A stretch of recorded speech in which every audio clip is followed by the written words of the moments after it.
the personality of Godhead Shri Krishna and his transcendental name, form, qualities, and pastimes, as well as the temporary material creation with its temporary demigods, men and animals. When one knows this, he surpasses death and the ephemeral cosmic manifestation with it, and in the eternal kingdom of God, he enjoys his eternal life of bliss and knowledge. Mayana patrena satyasya pihitam mukam tatvam pushana parinu satya dharmaya drishtaye.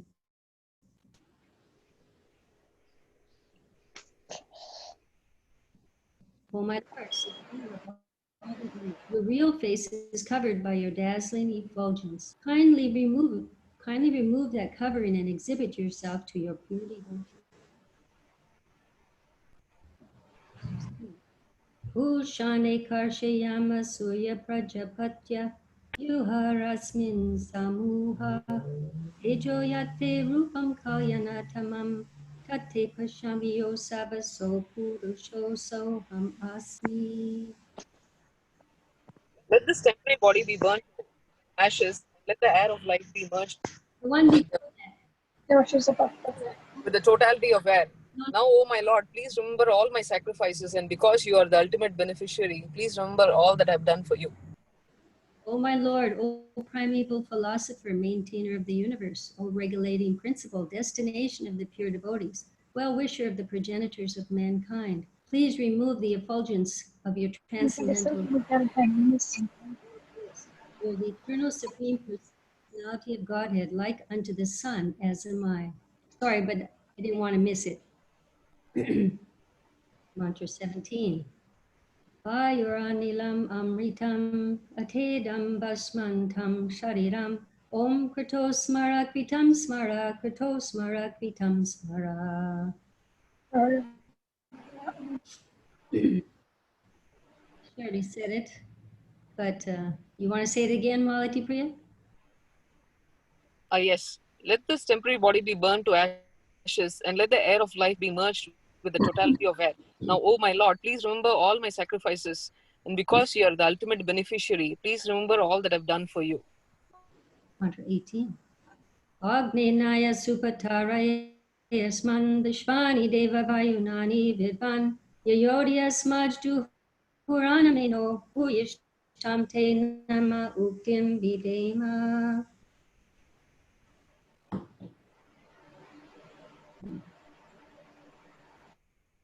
O my Lord, powerful as fire, O omnipotent one, now I offer you all obeisances, falling on the ground at your feet. O my Lord, please lead me on the right path to reach you.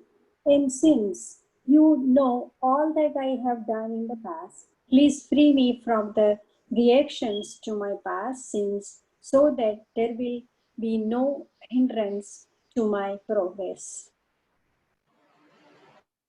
Brings us to mantra 3. There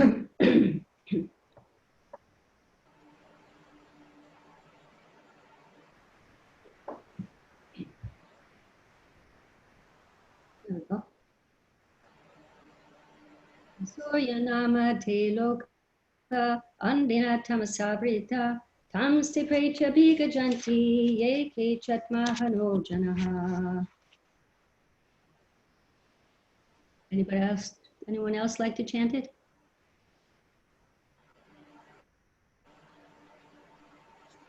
We can go word for word. Asurya, and then for the asuras. Name, Nama, famous by the name. famous by the name. Hey, Hey, rose. rose, Loka, loka, planet. Planets. planet, Andina, Andera. by ignorance. by ignorance, Tamasa, Tamasa. by darkness. By darkness. Abrita, Abhida. Covered Covered. on On those planets. whose planet? They, A. they, A. Tretya. after death. After that, Abhigachanti, Abhigachanti, enter, enter into. Enter. ye, A. anyone, Everyone. Anyone. ye, They, A. everyone, everyone. ka, Sure. and And atmahana, atmahana, pillars of the soul. Healer of the soul. Jana, Jana. persons. Person. Translation. The killer of the soul, whoever he may be, must enter into the planets known as the worlds of the faithless, full of darkness and ignorance. Purport. Human life is distinguished from animal life due to its heavy responsibilities. Those who are cognizant of these responsibilities and who work in that spirit are called suras, godly persons. And those who are neglectful of these responsibilities or who have no information of them are called asuras, demons. Throughout the universe, there are only these two types of human beings. In the Rig Veda, it is stated that the suras always aim at the lotus feet of the Supreme Lord Vishnu and act accordingly. Their ways are as illuminated as the path of the sun. Should we read the whole purport and then go back, you think? Yes, Mataji. Yeah, I think that would be. Okay. Guru Mukha Padmavakya. My only wish is to have my consciousness purified by the words emanating from Srila Prabhupada's lotus mouth. Okay. Does someone else like to read? We can read one paragraph each. I read the first one. Mataji, Someone where else? are we? Second paragraph. Intelligent human beings. Okay. Intelligent human beings must always remember that the soul obtains a human form after an evaluation of many millions of years in the cycle of transmigration. The material world is sometimes compared to an ocean, and the human body is compared to a solid boat designed especially to cross this ocean. The Vedic scriptures and the acharyas or saintly teachers are compared to expert boatmen, and the facilities of the human body are compared to favorable breezes that help the boat ply smoothly to its desired destination. If with all these facilities, a human being does not fully utilize his life for self-realization, he must be considered Atmaha, a killer of the soul. Sri Upanishad warns in clear terms that the killer of the soul is destined to enter into the darkest region of ignorance to suffer perpetually. Someone else like to read? Yes, Mataji. There are swine, dogs, camels, asses, etc., whose economic necessities are just as important to them as ours are to us. But the economic problems of these animals are solved only under nasty and unpleasant conditions. The human being is given all facilities for a comfortable life by the laws of nature, and because of the human form of life is more important and valuable than animal life. Why is man given a better life than that of swine and other animals? Why is a highly placed government servant given better facilities than of those of an ordinary clerk? The answer is that the highly placed officer has to discharge duties of a higher nature. Similarly, the duties human beings have to perform are higher than those of animals, who are always engaged in simply feeding their hungry stomachs. Yet the modern soul-killing civilization has only increased the problems of the hungry stomach. When we approach a polished animal in the form of a modern civilized man and ask him to take interest in self-realization, he will say that he simply wants to work to satisfy his stomach and that there is no need of self-realization for a hungry man. The laws of nature are so cruel, however, that despite his denunciation for the need for self-realization and his eagerness to work hard to fill his stomach, he is always threatened by unemployment. Someone else?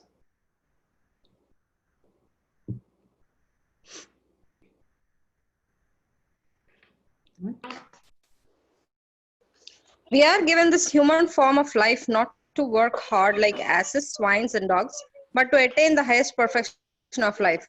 If we do not care for self-realization, the laws of nature force us to work very hard, even though we may not want to do so. Human beings in this age have been forced to work hard like the asses and bullocks that pull carts. Some of the regions where the asuras are sent to work are revealed in this mantra of Sri Isopnisad.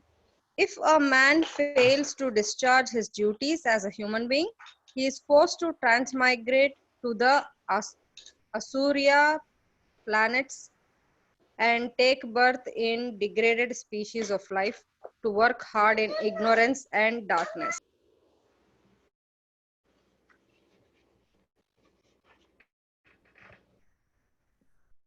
In the Bhagavad Gita 6.4-243, it is stated that a man who enters upon the path of self-realization but does not complete the process, despite having sincerely tried to realize his relationship with God, is given a chance to appear in a family of Suchi or Srimat.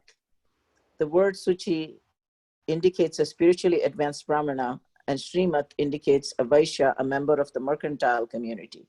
So the person who fails to achieve self-realization is given a better chance in his next life due to his sincere efforts in this life. If even a fallen candidate is given a chance to take birth in a respectable and noble family, one can hardly imagine the status of one who has achieved success. By simply attempting to realize God, one is guaranteed birth in a wealthy or aristocratic family. But those who do not even make an attempt, who want to be covered by illusion, who are too materialistic and too attached to material enjoyment, must enter into the darkest region. But their ultimate aim is material prosperity. The Bhagavad Gita 16.17-18 rebukes such men by calling them Atma Sambhavit, meaning that they are considered great only on the strength of deception and are empowered by the votes of the ignorant and by their own material wealth. Such asuras, devoid of self-realization and knowledge of Ishavasya, the Lord's universal proprietorship, are certain to enter into the darkest region. The conclusions that is, as human beings, we are meant not simply for solving economic problems on a tottering platform, but for solving all the problems of material life into which we have been placed by the laws of nature. Asurya namate loka andina tamasavrita tamste precha bigajanti eke mahano janaha. The killer of the soul, whoever he may be, must enter into planets known as the worlds of the faithless, full of darkness and ignorance. You know, we could go through and just read all these verses, but we would miss so much. There's so much in Prabhupada's purports. As we were just talking yesterday, how what Prabhupada speaks is Shastra. You can see he quotes so many verses just in his purport, and when he's not directly quoting, even his words is Shastra. Even those who lived amongst Prabhupada, his servants, would often say there's they could see that there's no difference between the person Bhagavat and the book Bhagavat. Prabhupada lived and spoke scripture. Even Prabhupada said the words of the songs of the Vaishnavacharyas is Vedic literature. But for us, or for myself, I would say it's even better because it has their mood invested in it. You know, the bhava, their feeling is also in there. Just like in the first canto, chapter 1, maybe text 3, there's a verse, Nigama kalpatur galitam pulam, sukha mukadam rita drava samyutam, pibita bhagavatam rasam alayam, mohuraho rasika bhuvi bhavuka. O expert and thoughtful men, relish Srimad Bhagavatam. It's the mature fruit, the desire tree of Vedic literatures. It emanated from the lips of Sri Shukadev Goswami, and therefore the fruit has become even more tasteful, even though it was already relishable, even by those liberated, those who are liberated. And it's like if you have a fruit and it's very ripe and a bird comes and pecks it, that shuka means parrot, he pecks it, the fruit becomes more juicy, more sweet. So in the same way, we're hearing the Sri Ishopanishad from the lips of the pure devotee, so it becomes even more sweet, more relishable, and there's more deeper understanding. We're able to enter into the understanding of these verses a little easier. So this verse, mantra 3, is actually a continuation. You can see from mantra 1 and 2. 1 and 2, we heard about how the Lord is perfect, complete. He's a controller, he's the owner. He's given us a quota, and he's given us a mission in life, how we should live our life, the Ishavasham principle that we discussed. And in mantra 3, it's being discussed what happens to those who do not follow this Ishavasham principle, who make a conscious choice not to live such a way. So we talked in this verse, we talked about the demoniac and the divine, which we've been talking about in our Bhagavad Gita class. We happened to just finish chapter 16, the divine and demoniac natures, which Prabhupada mentions in here, chapter 16, a couple of times. And in this verse, we mentioned the killer of the soul. And one of the first lessons we learn in the Bhagavad Gita is that the soul is eternal. There's many verses, maybe some of you are probably knowing them, that describe how the soul is eternal, cannot be cut, cannot be dried, cannot be withered by the wind. There's Avinashi tutadvidi yena sarvam idam tatam vinasham avyayash yasya nakaschit kartumarhati. That which pervades the entire body, you should know to be indestructible. One is able to destroy the imperishable soul. And Vasamsi do not know. Najayate mriyate va kadachin nayam bhutva bhavita bhanaluya ajonicha shasrito yam parano nahanyate hanyamani sharire. For the soul there is neither birth nor death at any time. He has not come into being. He does not come into being and will not come into being. He is unborn, eternal, ever existing, and primeval. He is not slain when the body is slain.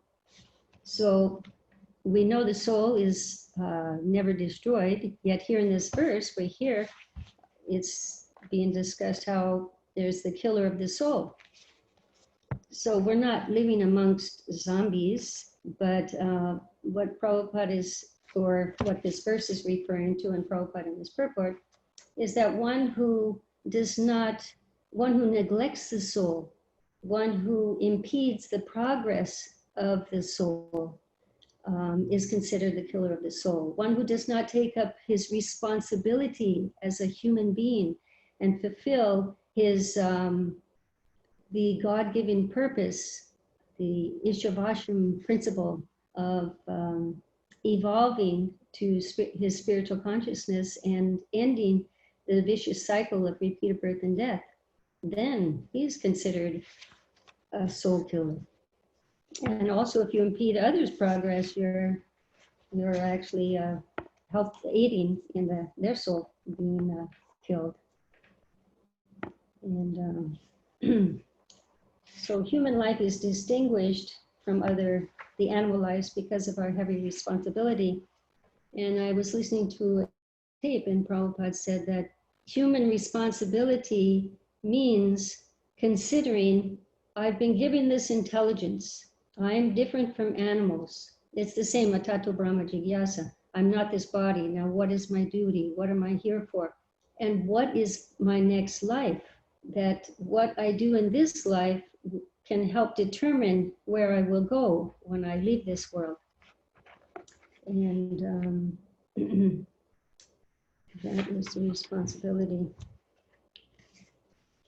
And so the distinction here being made, it says that there's only two types of created beings. This is supported in the Rig Veda.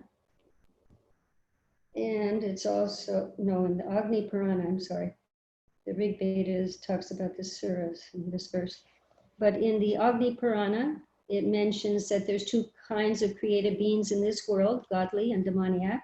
And those who are dedicated to the devotional service of Lord Vishnu are considered godly, and those opposed to such service are demoniac. And in chapter 16 also of the Bhagavad Gita, it says that in this world, there are two kinds of created beings. One is called divine and the other demoniac. So it seems pretty black and white here. And the type of asura that we're talking about in this purport and verse isn't the type that comes to mind.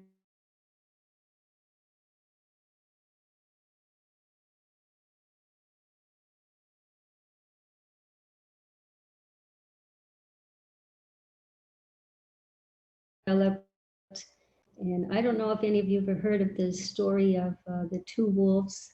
As far as I understand, it's not a Vedic story, but it's a nice story. Maybe it's by Christian, I'm not sure. But I heard that story where within us, we have both the divine and demoniac natures. And this can be compared to two wolves living within us. And this grandfather tells his grandson that these two wolves are having a great war, a battle within. And the grandson asks, which one will win? And first he describes the qualities of these two wolves. The good wolf has the same qualities pretty much that we describe in chapter 16 of the divine nature, compassion and love and patience and cleanliness, these qualities. And the evil wolf has the demoniac qualities, which are pretty much the opposite of the divine qualities. And like lust, anger, greed, these enemies of ours, 6 enemies. But the grandson asks, which of these wolves will win? And the grandfather says that whichever one is being fed. So the moral of the story is we have these divine and demoniac natures within us. And so whichever one that we feed will grow and outdo the other qualities. Like if we associate with divine people with these godly qualities, we're more likely to develop these qualities, and that's like feeding those qualities. And if we associate with persons with demoniac qualities that are averse to devotional service, then we're feeding those qualities, and those can develop and multiply and entangle us further in this material tabernacle of repeated birth and death. And I don't know if you want to go over the divine and demoniac qualities. It's good to hear them, because by hearing them and contemplating them, it helps us to try to analyze, am I developing these qualities, and how can I develop these qualities? And maybe try to see them in others and try to inspire them in others. In the 16th chapter of the Bhagavad Gita, text 1 through 3 discusses the divine qualities. I'll just read them quickly because we have a lot to cover in this purport. The Supreme Personality of Godhead said, fearlessness, purification of one's existence, cultivation of spiritual knowledge, charity, self-control, performance of sacrifice, study of the Vedas, austerity, simplicity, nonviolence, truthfulness, freedom from anger, renunciation, tranquility, aversion to fault finding, compassion for all living entities, freedom from covetousness, gentleness, modesty, steady determination, vigor, forgiveness, fortitude, cleanliness, and freedom from envy and from the passion for honor. These transcendental qualities, O son of heart, belong to godly men with divine nature.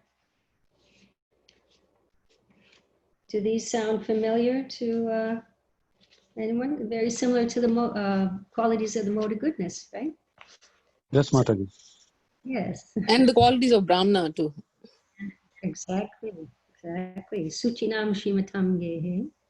And then text 4 of the same chapter, the demoniac qualities are pretty much the opposite of those. Pride, arrogance, conceit, anger, harshness, and ignorance. These qualities belong to those of the demoniac nature, Sanaprita. Those who are demoniac do not know what is to be done and what is not to be done. Neither cleanliness, nor proper behavior, nor truth is found in them. They say this world is unreal, no God in control. Everything is the result of lust. They engage in unbeneficial, horrible works that are meant to destroy the world. They believe that to gratify the senses is the prime necessity of human civilization. They may think they are happy, but they're not. They're actually in so much anxiety, as the Bhagavad Gita says, and oftentimes they have to try to hide this anxiety or suppress it with intoxication. But it says in Bhagavad Gita, thus perplexed by various anxieties and bound by a network of illusions, one becomes too strongly attached to sense enjoyment and falls down into hell, which is what Prabhupada's saying in this purport. And in this verse, it also mentioned falling into hellish conditions. If one follows the demoniac way of life, he's either put into the lower species of life or goes to the lower planetary systems, which if you would like a description of them, you can read the 5th canto of the Srimad Bhagavatam. There's various hellish planets that one gets the result of befitting, the nature of their nefarious activities. And those who live a divine life, a godly life, the Isopnisad way of life, as the Lord describes, he's elevated. He doesn't have to take birth again in the material world. He obtains the Loka Vrindavan, or one of the Vaikuntha planets, wherever his heart desires. The nature of his contemplation, he gets the result of his devotional activities. It's like a transcendental bank account. Whatever we invest in our spiritual life stays with us, and we continue. And materially, everything is lost. Just spiritually, everything stays with us. So it said in this verse, I wanted to quote the Rig Veda verse that most of you Brahmanas should be knowing by now, but it describes how those of the divine nature, they aim for the lotus feet of the Lord. They aim for Vaikuntha. That's their goal. And that is their aim, and their whole purpose in all their activities is to join again with the Lord, understanding that is the purpose of the human form of life. And we say this after we do our Achman, the full Achman. So most of you Brahmins must be knowing. Om Tad Vishnu Paramam Param Sada Pasyanti Suryo Divya Chakshuratatam Tad Vipraso Vipanyo Jagrivamsa Samindate Vishnu Yap Paramam Param. This is actually from the Rig Veda. It means, just as those with ordinary visions see the sun's rays in the sky, so the wise and learned devotees always see the supreme abode of Lord Vishnu, because these highly highly praiseworthy and spiritually awake brahmanas can see that abode. They also reveal it to others. Intelligent human beings must always remember this. Particular bodily form is obtained after an evolution of many millions of years. After so many species that we have to evolve from, we come to the human form, and after coming to this form, it's like a junction in the road. We, by our consciousness and by our activities, that will determine whether we go up or we go down. And those with sufficient intelligence will understand that there's no gain in coming back to the world of repeated birth and death, that Vaikuntha is his goal, the spiritual world. It's a world where it's eternal, full of bliss and knowledge. Everything we are hankering for can be found there, beyond our imagination. And in this next purport, Prabhupada is quoting another verse, not directly, but indirectly, how the human body is compared to a boat. And there's different verses that talk about how our body is a boat, and that we need a expert captain to guide us across the ocean of material birth and death, so we can reach our goal.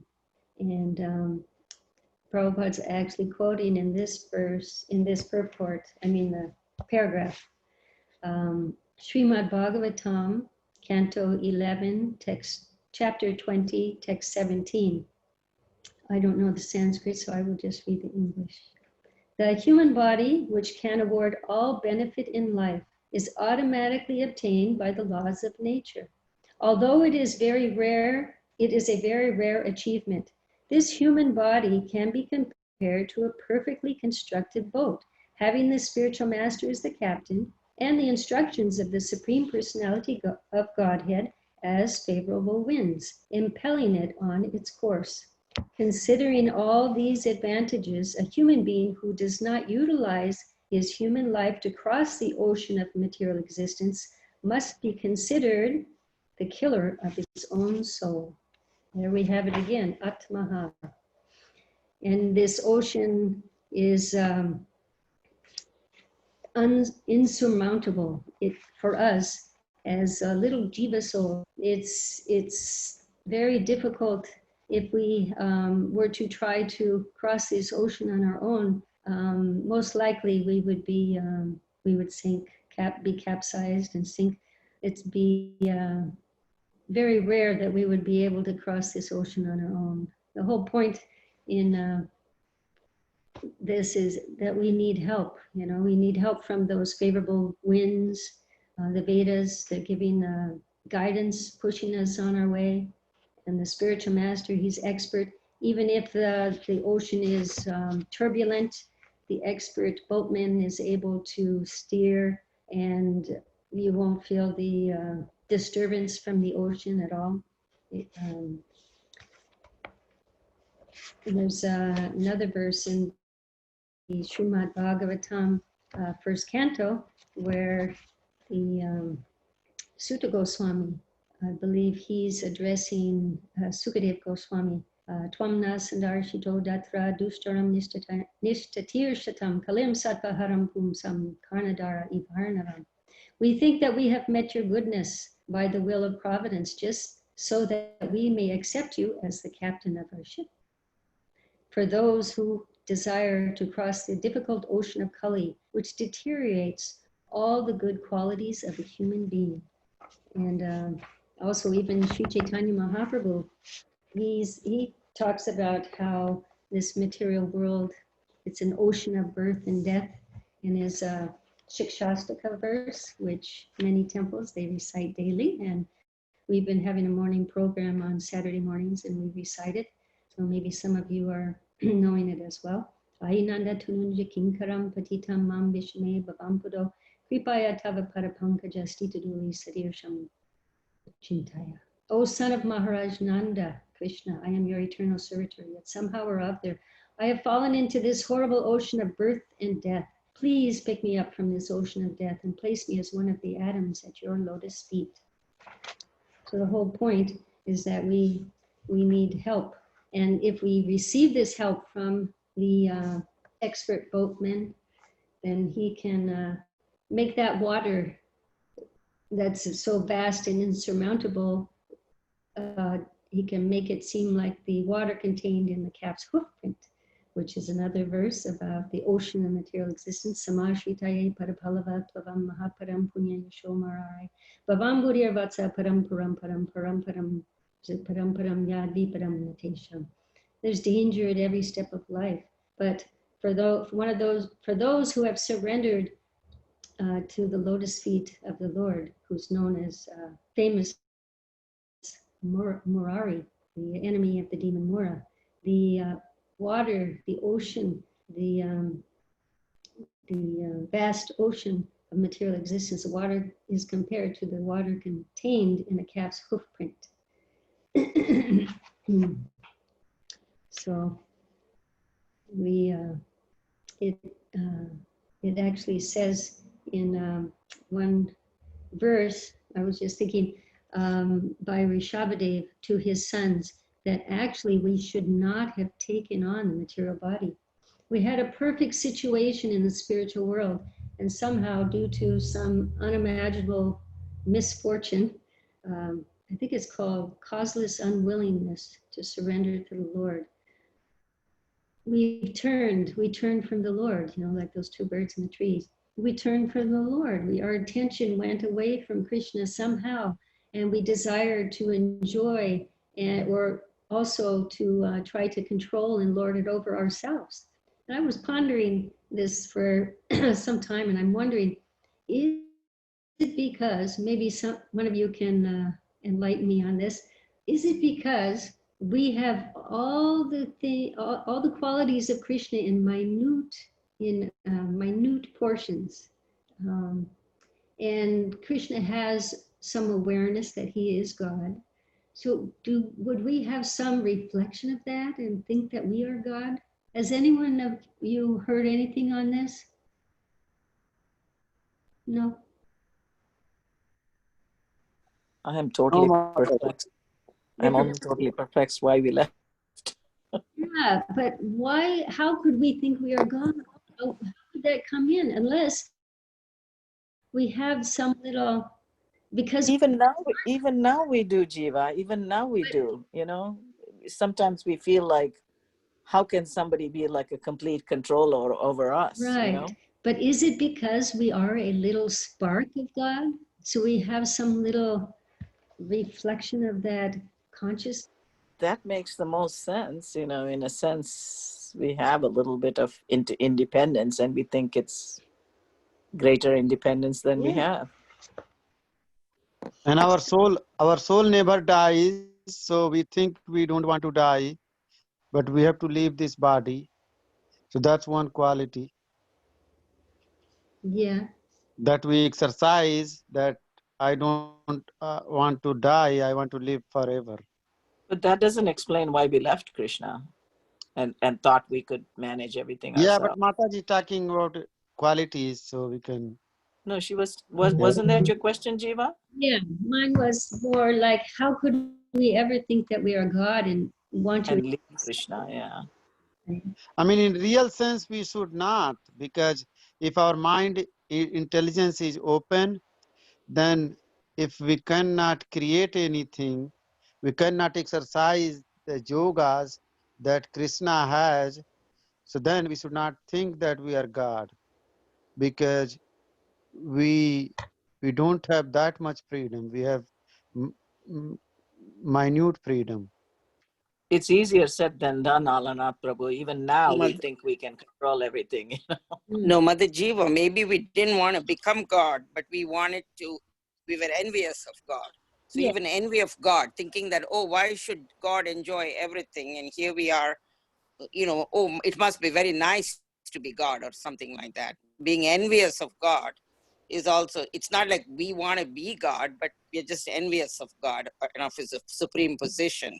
And that will qualify us to be banished away from the Yeah. from the spiritual world. I think we can't even understand that too, because we were enjoying also with God, you know? It's like his happiness is our happiness. All we wanted to do was serve him. But it's one of those questions, like Prabhupada answers a question in those daily, the calendar. Devotees asking Prabhupada some question that, and he said, you have to wait till you go there to find out. I know, but Prabhupada also did say many times that envy is the root cause It of our is. fall down. It is. But why? I don't know. And it does say when we do fall down, we don't fall down so much. We do fall down as like a demigod or a Brahma or something like that, you know. And Mataji, So didn't Prabhupada also say, why are we worrying so much of why we came down? Think about going back more than Right. if you fall in the water, why catch hold of the rope and try to get out, and don't think, why did I fall into the ocean? Don't spend too much time thinking about it. Right. I just had that one little, you know, sometimes you get a flash, you know, oh, God has a concept, you know, where we have all his qualities, maybe a little of, you know, the consciousness, maybe we have a little spark of that quality. It was just a passing thought. Hare Krishna Mataji. Hare Krishna. Please accept my humble obeisance. All glories to Prabhupada. This is Srinivas. I am with Ganapati Govinda Prabhu. I heard something similar where, you know, because we have in minute quantity that independence, and we also have consciousness, but very minute. But when we become envious, we cannot even exhibit what we have, because our independence really can manifest fully only when we are dependent on Krishna. And when we go away, then we can actually cannot even exhibit that independence we have, because that will be robbed away by Maya. And then we even cannot function.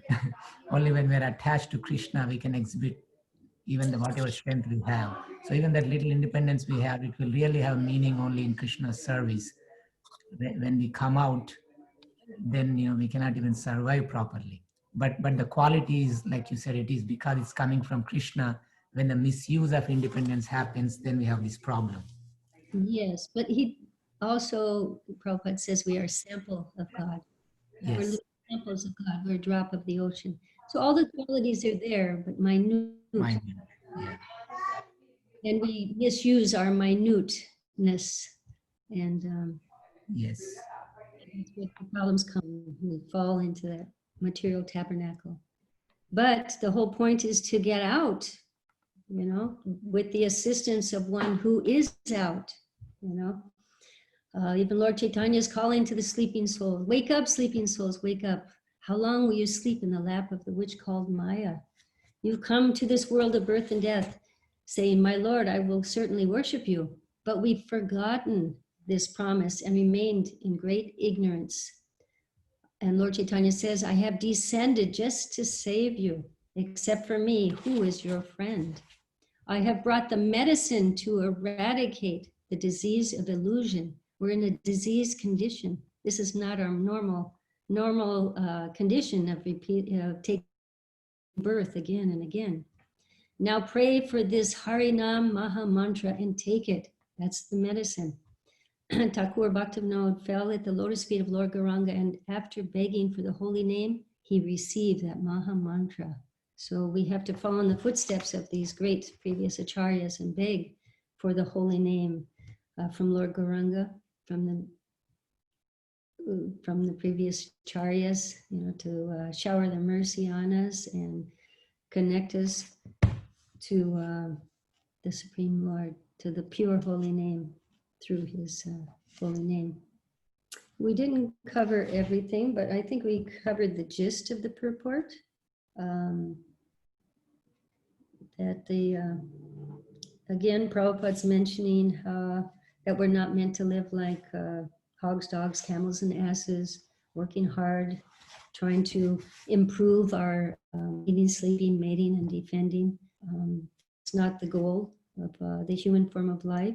The goal is to finish our business and get out, you know. The material world is sometimes compared to outhouse. That we should get in, take care of our business, and get out. do what we have to end this vicious cycle of repeated birth and death. Any questions, comments, corrections?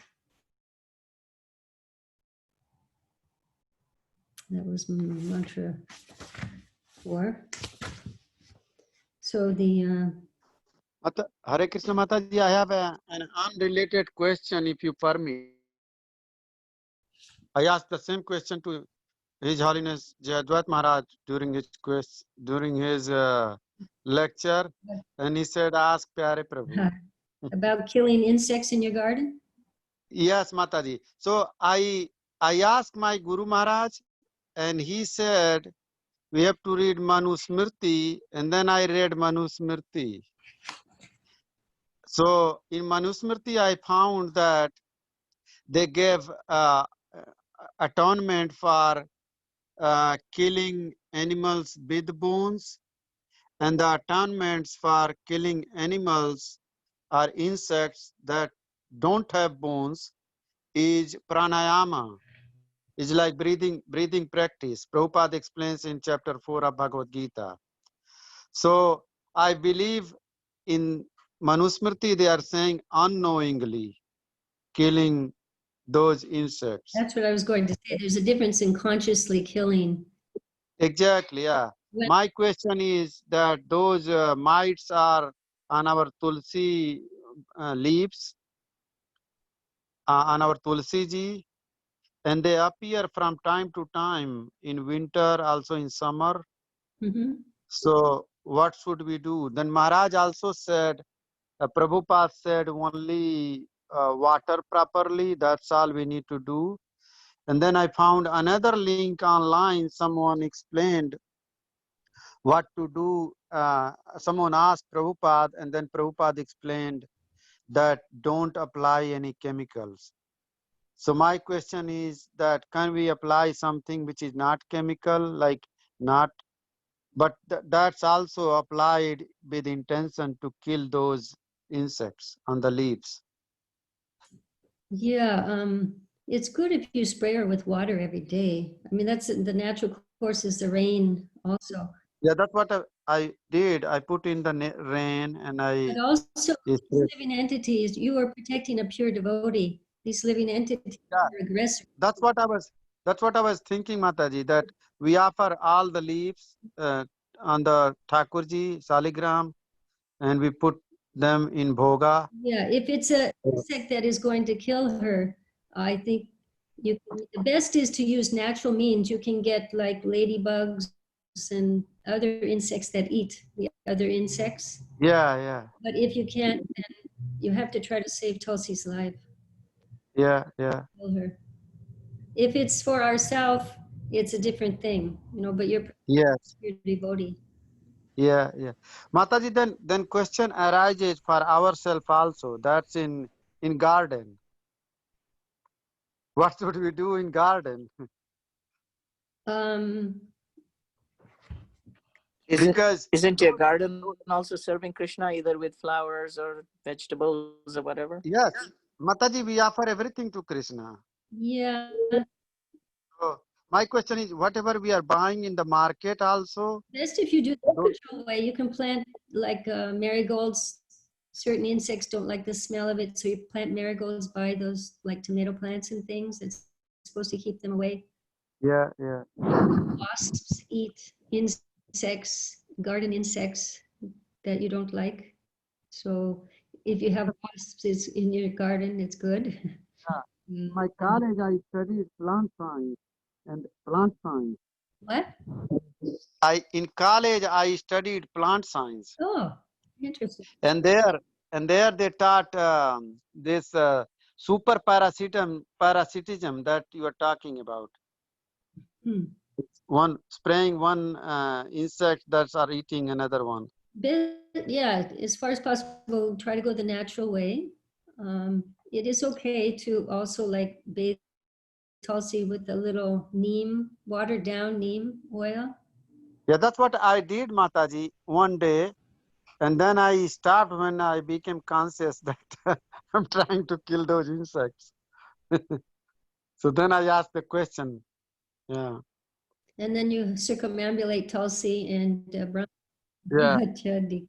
yeah, I yeah. mean, breathing and everything. But my feeling is, if you're protecting Tulsi, I've That, taken on like yeah, these white things and just thrown them away and yeah, smashed them. I took them yeah, up, and I tried to look for anything and to minimize any killing that's going to happen, you know, because when it gets out, when they overtake Tulsi, then it's like a yeah, yeah. murder, you know. So Yes, Mataji. do it when it's in the beginning. So you got to try to keep Tulsi clean every day.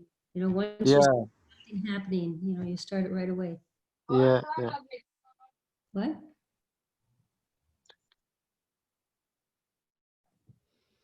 No, Mataji, that's what. No, I thought someone else said something. No. Anything else? I think time is up. Mataji, then another question arises that Prabhupada said that all we need is a cow and a parcel of land to grow our foodstuffs. So while growing foodstuffs, we have to protect our crop for Krishna. You know what Kurmarupa used to use with the, he started the Care for Cows.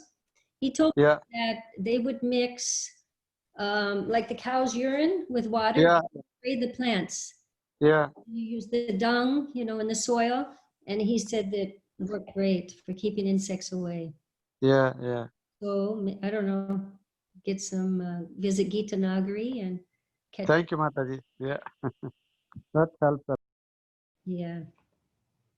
So we can pray to the Lord to destroy these demon-like desires that are growing in our heart and help us cultivate divine qualities. That's his nice prayer to Lord Nrsingadev. I would like to end with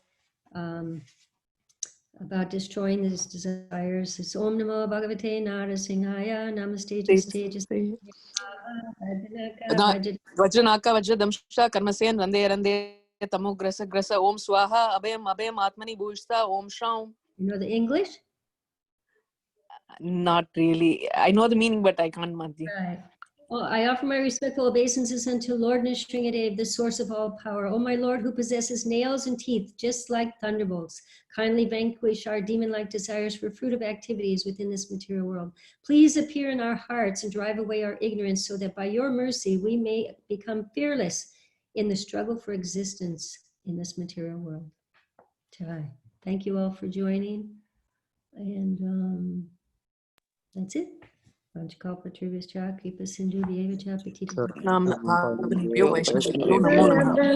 Thank you, Mother Jiva. Did someone question? Hari Bol. Thank you, Mother Jiva.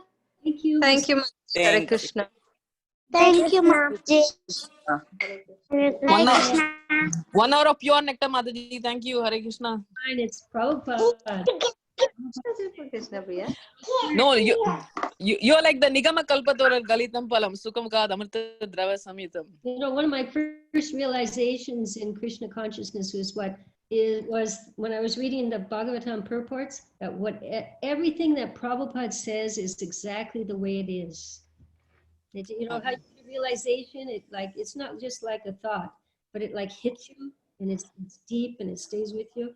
That was my first, and it is, you know, when we read Prabhupada's words, we can have faith in them because it is the way it is. It's the truth. And also he has also gone through the samsara and he speaks from his experience also. It's not like he's somebody who we cannot relate to also, because he was also in a grahastha and all that. So. He's already there. He's there, you know, Yeah. and he's extending that rope for us to grab onto, you know, and come out of that ocean. Come on. Yeah. And we keep looking back. Well, you know, it's,